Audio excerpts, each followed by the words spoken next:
বাংলাদেশ জামাত ইসলামের আমির তিনি আজকে ঘোষণা করেছেন যে তিনি নির্বাচনী ইশতেহারে যা বলেছেন সবগুলো বাস্তবায়ন করার জন্য তিনি প্রতিশ্রুতিবদ্ধ, মানে প্রতিশ্রুতিবদ্ধ। মানে তিনি নির্বাচনে যদিও সরকার গঠন করতে পারেন নাই, তারপরেও তার নির্বাচনী ইশতেহারে যা যা বলেছেন সবগুলো নাকি তিনি বাস্তবায়ন করবেন। আসলে তার কনফিডেন্স খুব ভালো,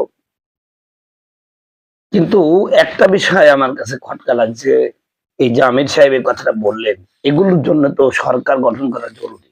যেমন শিক্ষা নিয়ে তিনি একটা ইশতেহার দিয়েছিলেন।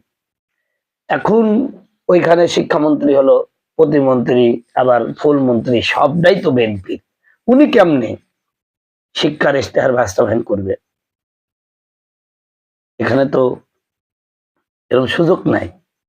তবে হ্যাঁ, অনেকে এরকম প্রশ্ন করছে, তাহলে কি জাদু করে, কালো জাদু করে, তোয়া দুরুদ পরে, কান্নাকাটি করে, এরকম করে কি বাস্তবায়ন করবে? এরকম কথা বলছে। কিন্তু তাকে একটা কথা বলার দরকার, ভাই ইনি কিন্তু বিরোধী দলীয় নেতা, আর আগের মতন বিরোধী দল নাই, এটা কিন্তু মজবুত বিরোধী দল। আর একটা কথা মনে রাখবেন, জামাত যদি চায় যে বিএনপির প্যান খুলে দিবে, যে ৭০টা আসন পাইছেন, এই ৭০ যদি বিএনপির প্যান খুলে নেওয়ার মতন ক্ষমতা রাখে, অতএব উনি যে বলেছেন ইশতেহার বাস্তবায়ন করবেন, পারবেন। সেটা কিভাবে? বিএনপির থেকে জোর করে এটা বাস্তবায়িত করিয়ে দেবেন।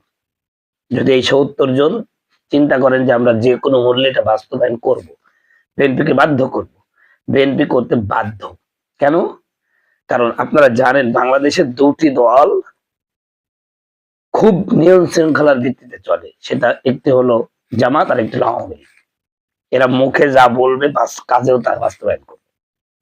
অতএব জামাতের আমিরের যে এই বক্তব্য যে আমরা নির্বাচনী ইশতেহারে যা দিয়েছি সেটা বাস্তবায়ন করতে প্রতিজ্ঞাবদ্ধ বা প্রতিশ্রুতিবদ্ধ, এই কথাটা কিন্তু নিছক খেল তামাশার কথা না, উনি বাস্তবিক অর্থেই কথাটা বলেছেন। অতএব এইটা নিয়ে জামাতের আমিরকে টল করা, এটা আমি মনে করি না কোনো ভালো মানুষের কাজ। কারণ জামাত যদি বলেছে ইনশাল্লাহ করবে, যদি তারা সদ ইচ্ছা থাকে এবং করার ইচ্ছা থাকে, তারা করেই আপনাকে দেখাবে ইনশাল্লাহ।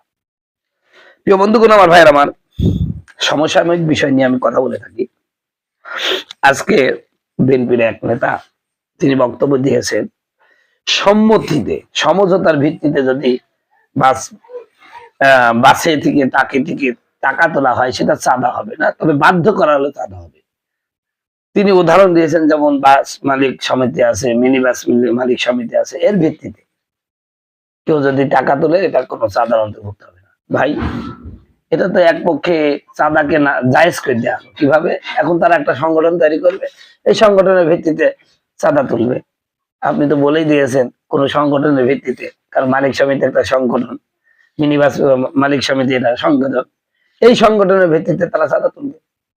বলবে যে না, আমাদের তো অনুমতি আছে, জায়েজ আছে। বাঙালিকে তো চিনেন নাই। এরা এটা যখনই কোনো ফাঁক ফকর ভাবে, তখন এই ফাঁক ফকর কাজে লাগাতে বাঙালি হবে সবচেয়ে এক নম্বরে। এমনি চাঁদা তুললে সমস্যা, তখন একটা কম সংগঠন করবে, অমুক সংগঠনের পক্ষ থেকে আমরা চাঁদা তুলছি। আরে চাঁদাই। আজকে বাস একটা জিনিসের দাম বাড়ছে কি জন্য? মনে করেন মেহেরপুর থেকে একটা সবজি নিয়ে যাতে ঢাকা শহর পর্যন্ত 10 জায়গায় 20 জায়গায় চাঁদা দিতে হয়। যেই সবজিটা এখান থেকে 10 টাকা কিনছে, ওইখানে চাঁদার কারণে যাইতে যাইতে 20 টাকা পড়ে যায়। তো ওই লোকটা তো 8-10 টাকা লাগবে, এমনি জিনিসটা তাই 30 টাকা হয়ে যায়। কিন্তু চাঁদা না থাকলে এই জিনিসটা 20 টাকায় বেচা সম্ভব, কিন্তু চাঁদার কারণে এই জিনিসটাকে বেচতে হচ্ছে 30 টাকা। এভাবে করেই আমরা যারা গরিব আছি তারা জিম্মি হয়ে পড়ছি। ইসলামে এটা কখনো জায়েজ না, এটা সম্পূর্ণ হারাম। ইসলামী সরকার থাকলে এই চাঁদাবাজ গুলোকে ধরে কতল করা হতো। এদেরকে মানে দুনিয়ায় বেঁচে থাকার এদের কোনো হক নাই। যারা হচ্ছে চাঁদাবাজ, যারা ছিনতাইকারী, যারা দুর্নীতিবাজ, এগুলোর দুনিয়ায় বেঁচে থাকার কোনো অধিকার নাই। এরা মানবতার শত্রু, এদের দুনিয়ায় বেঁচে থাকার কোনো অধিকার নেই। এজন্য আমি আপনাদের প্রতি উদাত্ত আহ্বান জানাচ্ছি, এদেশে ততদিন পর্যন্ত মানুষ মুক্তি পাবে না, এই সমস্ত জুলুম নির্যাতন থেকে যতদিন না এদেশে ইসলামী সরকার কায়েম না হচ্ছে। তো যাই হোক, ইসলামী সরকার কায়েমের আমরা দ্বার প্রান্তে পৌঁছে গেছি অলরেডি। এবার সংসদ ভবনে 24 জন আলেম প্রতিনিধিত্ব করতেছে, আলহামদুলিল্লাহ। এই আলেমগুলো যদি মানুষের সাথে মিশতে পারে, তারা যদি গতানুগতিক বিএনপি আওয়ামী লীগের নেতাকর্মী তাদের এমপি মন্ত্রী থেকে ভালো কিছু দেখাতে পারে, আগামীতে ইনশাল্লাহ আলেমদের তত্ত্বাবধানে সংসদ পরিচালিত হবে, এতে কোন সন্দেহ নাই। আর যদি মনে করেন না আইসি আর দরকার নাই, তাহলে হবে না। এটাই হলো বাস্তব কথা।